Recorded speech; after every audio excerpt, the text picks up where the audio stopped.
Welcome to special analysis. నేను రమా మండవా. ఈరోజు మనం చూసినట్లయితే ఎప్పుడైతే జనసేన టీడీపీ పొత్తులు ఖరారయ్యాయో అదేవిధంగా సీట్ల ఎంపిక కూడా పూర్తయింది. ఆల్మోస్ట్ ఈ రెండు పార్టీలు కలిసి 99 స్థానాలకు అభ్యర్థులను కూడా అనౌన్స్ చేసిన పరిస్థితి అయితే ఉంది.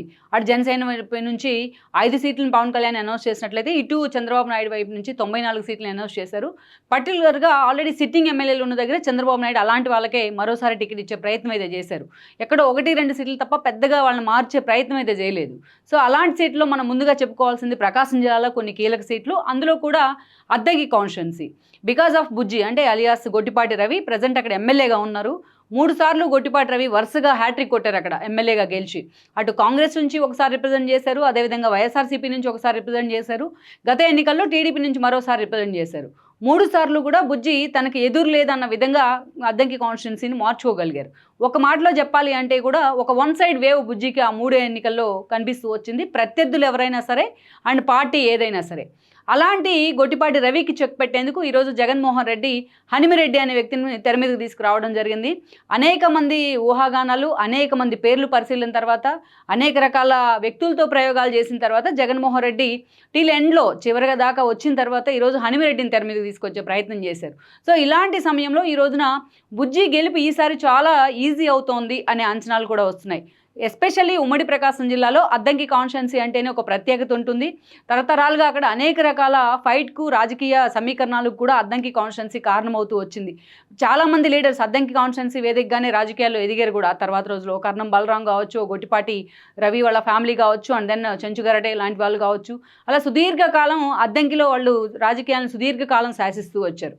అందుకే ఎప్పుడు కూడా ప్రకాశం జిల్లా అంటంతోనే ఉమ్మడి ప్రకాశం జిల్లా అద్దంకి కాన్స్టిట్యున్సీ ముందు వరుసలో ఉంటుంది. సో అందులోనూ కూడా ఈరోజు గొట్టిపాటి రవి లాంటి ఎమ్మెల్యే అక్కడ హ్యాట్రిక్ కొట్టిన విధానం కానీ, మరోసారి ఆయన హ్యాట్రిక్ కొట్టేందుకు సిద్ధమవుతున్న విధానం కానీ ఈ రోజున అటు అధికార పార్టీని కూడా ఒక డిఫెన్స్లో పడేస్తుంది. ఎప్పుడైతే హనిమిరెడ్డి అనే స్థానికుడు కాని వ్యక్తిని ఇక్కడ జగన్మోహన్ రెడ్డి తీసుకొచ్చి అభ్యర్థిగా ప్రకటన చేసే ప్రయత్నం చేశారో అప్పటి నుంచి కూడా ఇక బుజ్జికి ఏదైతే రేపటి ఎన్నికల్లో గెలుపు నల్లేరు మీద నడకే అన్న వాదన కూడా వినిపిస్తోంది. అయితే ఒకసారి ఎలాబరేట్గా ఈ రోజున అద్దంకి కాన్స్టిట్యున్సీలో అటు వైఎస్ఆర్సీపీకి ఎంత స్కోప్ ఉంది అండ్ దెన్ గొట్టిపాటి రవికి ఎంత స్కోప్ ఉంది, ఎవరి గెలుపు సమీకరణాలు ఎలా ఉండబోతున్నాయి అనే అంశాన్ని మనం ఒకసారి ఎలాబరేట్గా చెప్పుకునే ప్రయత్నం చేద్దాం. ఇక్కడ చూసినట్లయితే మనం మీకు స్పెషల్ గ్రాఫిక్స్తోని నేను వీటిని వివరించే ప్రయత్నం చేస్తాను. అద్దంకి కాన్స్టిట్యున్సీని తీసుకున్నట్లయితే ఈయన Hanimireddy YSRCP candidate, and then Gottipati Ravi ఈయన ప్రజెంట్ టీడీపీలో ఉన్నారు, టీడీపీ క్యాండిడేట్. అద్దంకిలో గొట్టిపాటి తన గెలుపును ముందే రాసి పెట్టుకున్నారా అంటూ కూడా ఇది ఎవరో అనుకోవడం కాదు, ఇది వైఎస్ఆర్సీపీ నుంచే వినిపిస్తున్న మాట ఈ రోజున. ఎందుకంటే అనేక మందితో జగన్మోహన్ రెడ్డి ప్రయోగాలు చేస్తూ వచ్చారు ఇక్కడ. గతంలో గొట్టిపాటి రవి చేతుల్లో పోటీ చేసి ఓడిపోయిన కర్ణం బలరాంను గత ఎన్నికల సమయంలో చంద్రబాబు నాయుడు కన్విన్స్ చేసి మరీ చీరాలకు పంపించారు. కర్ణం బలరాం అంటే 2014 ఎన్నికల సమయంలో ఆయన కొడుకు అక్కడి నుంచి పోటీ చేశారు, కర్ణం వెంకటేష్. అయినా గొట్టిపాటి రవి ఆయన ఓడించడం జరిగింది. మొదటిసారిగా గొట్టిపాటి రవి 2009 ఎన్నికల్లో కాంగ్రెస్ తరపున ఎమ్మెల్యే అయ్యి ఉన్నారు. ఎమ్మెల్యే అయ్యి అక్కడి నుంచి జగన్మోహన్ రెడ్డి పార్టీ వెంట నడిచే ప్రయత్నం జరిగింది. ఇక జగన్మోహన్ రెడ్డి వెంట నడిచిన తర్వాత పర్టికులర్లీ 2014లో ఆయన వైఎస్ఆర్సీపీ నుంచి పోటీ చేస్తే గొట్టిపాటి రవి అటు అపోనెంట్గా జగన్మోహన్ రెడ్డి వైపు నుంచి గొట్టిపాటి రవి పోటీ చేస్తే టీడీపీ నుంచి కర్ణం వెంకటేష్ పోటీ చేశారు. బట్ కర్ణం వెంకటేష్ను ఓడించి ఆయన మరోసారి ఎమ్మెల్యే అయి ఉన్నారు. ఆ తర్వాత ఎప్పుడైతే వైఎస్ఆర్సీపీ నుంచి 23 మంది ఎమ్మెల్యేలు టీడీపీ జెండా కప్పుకున్నారో ఆ సమయంలోనే గొట్టిపాటి రవి జగన్మోహన్ రెడ్డి మీద తిరుగుబాటు చేస్తూ టీడీపీలోకి రావడం జరిగింది. సో 2019 ఎన్నికల్లో గొట్టిపాటి రవి వైపే చంద్రబాబు నాయుడు మొగ్గు చూపారు. కరణం ఫ్యామిలీకి టికెట్ లేదంటూ కూడా తేల్చి చెప్పారు. అయితే ఇలాంటి సమయంలోనే చీరాల నుంచి ఎమ్మెల్యేగా ఉన్న ఆమంచి కృష్ణమోహన్ ఎవరైతే ఉన్నారో ఓడిపోయినారు ఆయన 14లో, ఆయన లాస్ట్ మినిట్లో చీరాల ఇన్ఛార్జిగా ఉన్న టీడీపీ ఇన్ఛార్జిగా వైఎస్ఆర్సీపీలోకి వెళ్లే ప్రయత్నం అయితే జరిగింది. సో ఈ క్రమంలోనే చంద్రబాబు నాయుడు అంతే హడావిడిగా కర్ణం బలరాం చీరాలకు పంపించే ప్రయత్నం అయితే చేస్తున్నారు. సో ఆ రకంగా గొట్టిపాటి రవి మరోసారి తన గెలుపును అక్కడ సుస్థిరం చేసుకున్నారని అనుకోవాలి. పార్టీ ఏదైనా సరే తనకంటూ ఒక సోలో ఇమేజ్ క్రియేట్ చేసుకున్నారు ఆయన.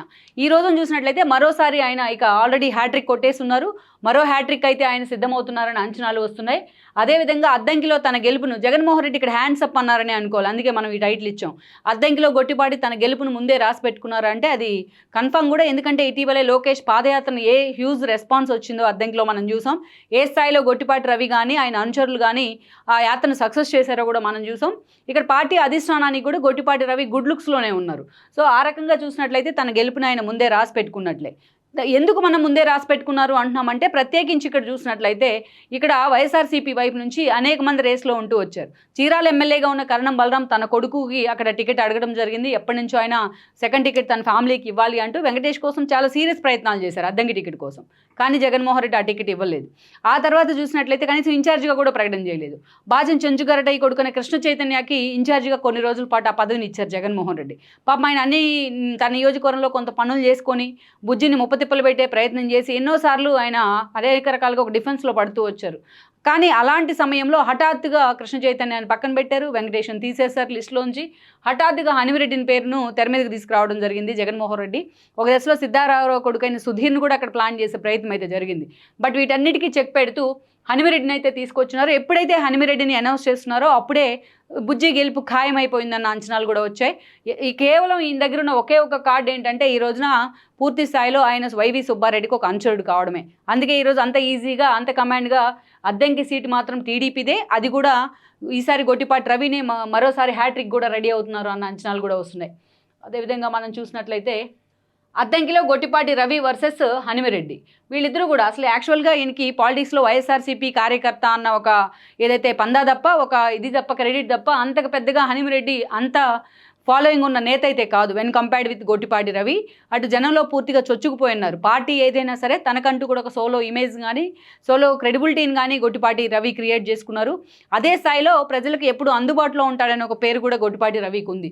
సో ఏదైతే ఈయనతో కంపేర్ చేసుకున్నప్పుడు ఎట్టి పరిస్థితుల్లో కూడా హనుమిరెడ్డి గొట్టిపాటి రవికి పోటీ ఇచ్చే సిచ్యువేషన్ లేదన్నది కూడా వాస్తవం. అది ఇటీవల కాలంలో అనేక ఇష్యూల్లో కూడా అర్థమవుతూనే వస్తుంది. సో అద్దంకిలో గొట్టిపాటి రవి వర్సెస్ హనుమిరెడ్డి అనేది ఈ కంపారిజన్ కూడా పెద్దగా చెప్పుకోవడానికి కూడా ఇక్కడ ఆస్కారం అయితే లేదనుకోవాలి. అంటే జగన్మోహన్ రెడ్డి కూడా హనుమిరెడ్డిని అభ్యర్థిగా ప్రకటించడం ద్వారా ఆల్మోస్ట్ ఇక్కడ చేతులు ఎత్తేసినట్టే అని అనుకోవాలి మనం. అదేవిధంగా మనం చూసినట్లయితే గొట్టిపాటికి అద్దంకిలో గెలుపు నల్లేరు మీద నడకేనా అంటే, ఎందుకంటే ఒక బలహీనమైన ప్రత్యర్థి అనుకోవాలి హనుమిరెడ్డి. గొట్టిపాటి రవి రాజకీయ జీవితంతో కానీ ఆయన ఇన్ని రోజులుగా ఎదుర్కొన్న ఆటుపోట్లు కానీ మనం కంపేర్ చేసుకున్నప్పుడు హనుమిరెడ్డికి ఉన్న ఏకైక కార్డు ఏంటంటే వైఎస్ఆర్సీపీ నేత కావడం. అది కూడా వైవి సుబ్బారెడ్డి, జగన్మోహన్ రెడ్డి సొంత బాబాయి, ప్రకాశం జిల్లాలో సీనియర్ నేత, మాజీ ఎంపీ అయిన వైవి సుబ్బారెడ్డికి ప్రధాన అనుచరుడుగా ఉండడమే కారణమైన. సో కేవలం అదే ఒకే ఒక కార్డులో లాస్ట్ మినిట్లో ఆయన తీసుకొచ్చి ఇక్కడ అభ్యర్థిగా ప్లాన్ చేసే ప్రయత్నం అయితే జరిగింది. సో అందుకే ఇక్కడ చూసినట్టయితే గొట్టిపాటికి అద్దంకిలో గెలుపు చాలా ఈజీ అవుతుంది. పెద్దగా కష్టపడాల్సిన అవసరం కూడా లేదు. చాలా ఈజీగా గొట్టిపాటి రవి వైపు అద్దంకి చూసే అవకాశం ఉంటుంది అద్దంకి ప్రజలు కూడా. ఇక అదే సమయంలో మనం చూసినట్టయితే ఇక్కడ ఈయనకు ఒక మైనస్ ఏమయ్యే అవకాశం ఉంటుందంటే, ఇక్కడ కర్ణం బలరాం వర్గం, ఆయన చీరాలు వెళ్ళినా ఆయన వర్గం ఎంతో కొంత ఓట్ బ్యాంక్ అక్కడ ఉంది అద్దంకిలో. అదే సమయంలో చూసినట్లయితే బాచును కృష్ణ చైతన్య మొన్నటి వరకు కూడా అక్కడ సాలిడ్గా పనిచేసుకుంటూ వచ్చారు. ఆయనకంటూ ఒక సొంత వర్గం అయితే అక్కడ ఉంది. ఈ రోజున హనుమిరెడ్డిని అభ్యర్థిగా ప్రకటించడాన్ని ఆ రెండు వర్గాలు కూడా చాలా సీరియస్గా వ్యతిరేకిస్తూ వస్తున్నాయి. అయితే ఆ వర్గాలే తమకు తెలియకుండానే ఈ రోజున బుజ్జి వైపు మొగ్గు చూపే అవకాశం అయితే పూర్తిగా కనిపిస్తోంది. అందుకే ఈ రోజున గొట్టిపాటి రవి గెలుపు నల్లేరు మీద నడకే, అంటే అంత ఈజీ కాబోతోంది, పెద్దగా కష్టపడాల్సిన అవసరం లేకుండానే అన్న అంచనాలు కూడా వస్తున్నాయి. దానికి తోడు ఈ రోజున చూసినట్లయితే ఆల్మోస్ట్ ఆయన జనంలో నేతగా ఆయన జనం నేతగా పేరు తెచ్చుకున్నారు Gottipati Ravi. So party call for చేసిన అనేక కార్యక్రమాలను దగ్గరుండి ఇనిషియేట్ చేయడం మొదలుకొని చంద్రబాబు నాయుడు అరెస్ట్ సమయంలో కాన్స్టిట్యున్సీ మొత్తాన్ని ఏకం చేసి నిరసనల బాట పట్టేయడం వరకు, అదేవిధంగా మేనిఫెస్టోను అదే స్థాయిలో జనంలోకి తీసుకెళ్లడం వరకు ఆయన ముందు వరుసలో ఉన్నారని అనుకోవాలి. అందుకే ఇలాంటి కారణాలు అన్నీ కూడా ఈ రోజున వైఎస్ఆర్సీపీని ఆయన దగ్గర నుంచి గెలిపించే విధంగా ఈరోజు హనుమిరెడ్డిని అనౌన్స్ చేసుకోవడం జరిగింది. సో ఇదొక ప్లస్ పాయింట్ అనుకోవాలి బుజ్జికి. అదేవిధంగా చూసినట్లయితే అద్దంకిలో జగన్ చేతులు ఎత్తేసినట్లేనా, ఎప్పుడైతే హనుమిరెడ్డి లాంటి ఒక కొత్త వ్యక్తిని జగన్మోహన్ రెడ్డి తెర మీదకి తీసుకొచ్చారో అప్పుడే ఆ పార్టీ చేతులు ఎత్తేసినట్టే అని కూడా అర్థమవుతూ వస్తుంది. ఇక చూసినట్లయితే హనుమిరెడ్డిది స్థానికుడు కాదు. ఫస్ట్ ఆఫ్ ఆల్ ఆయన మీద ఉన్న ప్రజెంట్ వస్తున్న ఒక విమర్శ ఏంటంటే ఆయనది పెదకూరుమాడు మండలంలోని స్థానికంగా ఒక ఊరు. అలాంటి హనుమిరెడ్డిని తీసుకొచ్చి ఎలాంటి సంబంధము లేని అద్దంకిలో తీసుకొచ్చి పెట్టే ప్రయత్నం చేయడం కానీ, అక్కడ ఎవరు అభ్యర్థులు లేనట్టు ఆయన్ని ఇంప్లాంట్ చేసే ప్రయత్నం చేయడం కానీ, అంటే జగన్మోహన్ రెడ్డి ఇక్కడ సామాజిక సమీకరణాల కూర్పును కూడా తెర మీదకి తెచ్చినప్పటికీ కూడా అది అంతగా వర్కౌట్ అయ్యే పరిస్థితి అయితే కనిపించట్లేదని అనుకోవాలి. అందుకే అద్దంకిలో జగన్ ఆల్మోస్ట్ చేతులు ఎత్తేసినట్టే అనుకోవాలి. ఆ సీటు మీద నిజంగానే జగన్మోహన్ రెడ్డి ఫోకస్ పెట్టారు. ఎందుకంటే గతంలో కాంగ్రెస్లో ఉన్నప్పుడు గొట్టిపాటి రవి ఏ స్థాయిలో అక్కడ నుంచి కర్ణం బలరాం మీద ఆ ఫ్యామిలీ మీద గెలుపొందారో మనకు తెలిసిందే. 14లో కూడా ఆయన వైఎస్ఆర్సీపీ నుంచి పోటీ చేసిన కర్ణం వెంకటేష్కు చెక్ పెడుతూ ఈయనే గెలిచి ఎమ్మెల్యే అయి ఉన్నారు. ఇక ఆ తర్వాత గొట్టిపాటి రవిని పార్టీలోకి తీసుకున్నప్పుడు కర్ణం బలరాం వ్యతిరేకించిన, బట్ చంద్రబాబు నాయుడు మాత్రం ఈయనకున్న క్రెడిబిలిటీ దృష్ట్యా గొట్టిపాటి రవి వైపు మొగ్గు చూపడం జరిగింది 2019 నాటికి. ఇక ఆ తర్వాత మనం చూసినట్లయితే పార్టీ ప్రతిపక్షానికి అయితే మొన్న బుజ్జి గెలిచినప్పటికీ కూడా 2019 ఎన్నికల్లో టీడీపీ మాత్రం ప్రతిపక్షానికి పరిమితమైంది.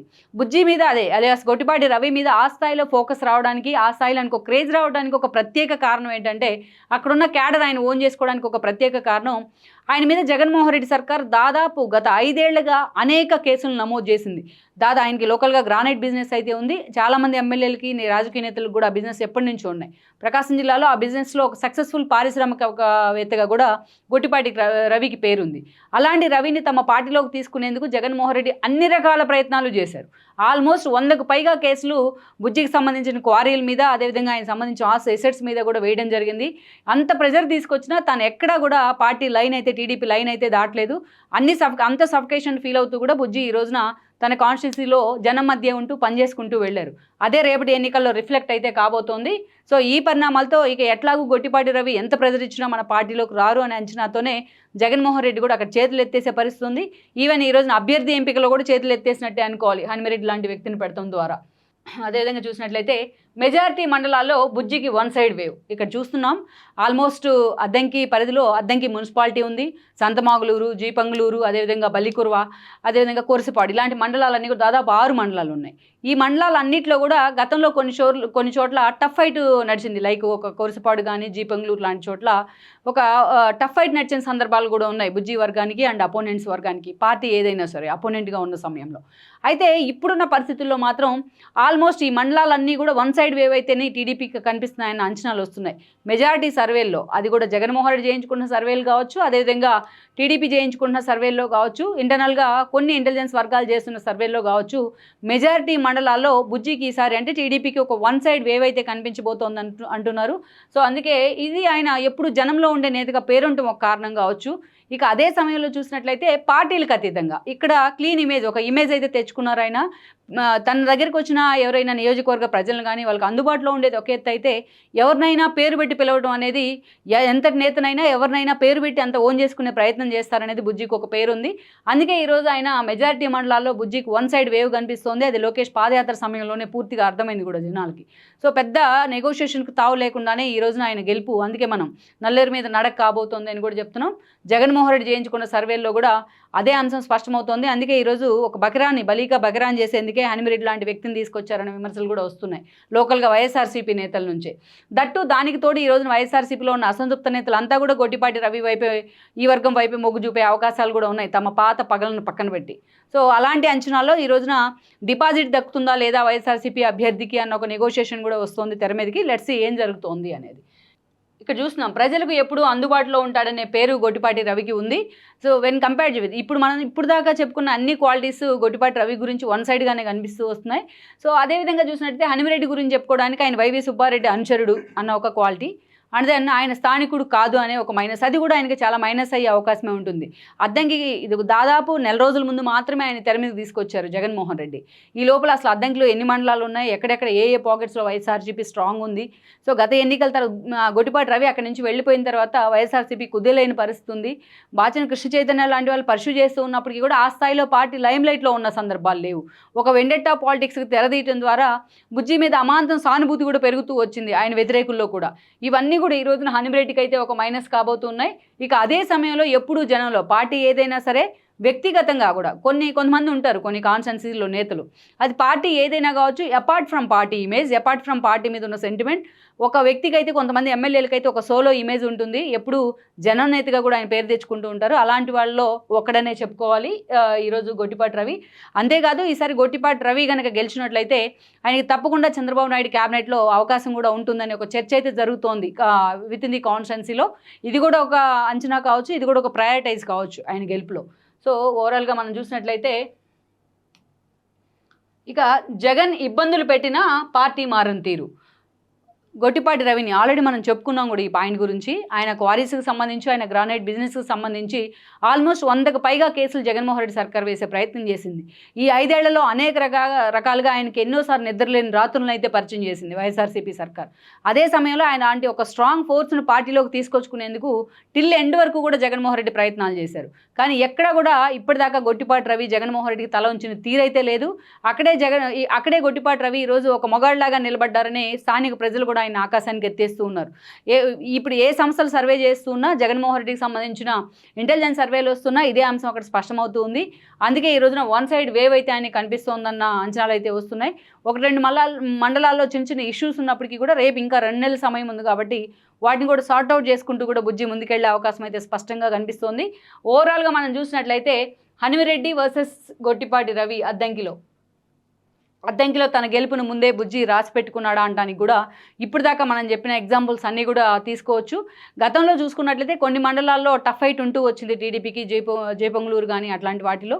సో అవి కూడా ఈసారి పూర్తి స్థాయిలో వన్ సైడ్ వేవ్ అయితే అటు బల్లిగురువు కానీ అదేవిధంగా ఇక్కడ చూసుకున్నట్లయితే కీలక మండలాలు అద్దంకి మున్సిపాలిటీ కానీ ఇవన్నీ కూడా బుజ్జికి వన్ సైడ్ వేవ్ అయితే కనిపిస్తూ ఉన్నాయి అనేక సర్వేల్లో. సో ఓవరాల్గా మాత్రం అద్దంకిలో గెలుపు మాత్రం గొట్టిపాటి రవిదే అనడంలో కూడా ఎలాంటి సందేహము లేదు. సో హనుమిరెడ్డి విషయంలో మాత్రం వైఎస్ఆర్సీపీ పునరాలోచిస్తుందా, మళ్ళీ ఎన్నికల్లోపు ఇంకో ప్రయోగానికి జగన్మోహన్ రెడ్డి తెరదీస్తారనే చూడాలి. మొత్తానికి ఇలాంటి క్యాలిక్యులేషన్స్ మధ్య, ఇలాంటి రాజకీయ సమీకరణాల మధ్య ఈరోజు అద్దంకి అనేది ఒక హాట్ సీట్గా మారిందన్నది వాస్తవం. ఈ వీడియో మీకు నచ్చినట్లయితే please share, like and subscribe R24 Telugu.